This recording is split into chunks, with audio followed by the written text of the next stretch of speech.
Hello guys, in this video I am going to show you how to block receiving gifts on channels you don't follow.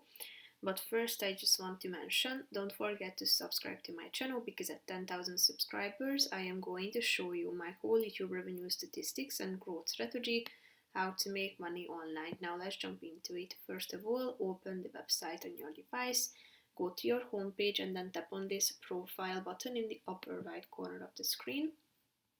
Then tap on settings below, then go to the top of the screen or page and then tap on the security and privacy section, which is the fourth one. Then scroll down to the privacy section, and here you can find the block receiving gifts on channels you don't follow section that you can turn on by tapping on this button, so that the incoming gift subscriptions to channels you don't follow will be blocked. As you can see, this feature has been enabled, marked with the checkmark icon. So that's pretty much it for this video guys. See you in the next one. Bye bye.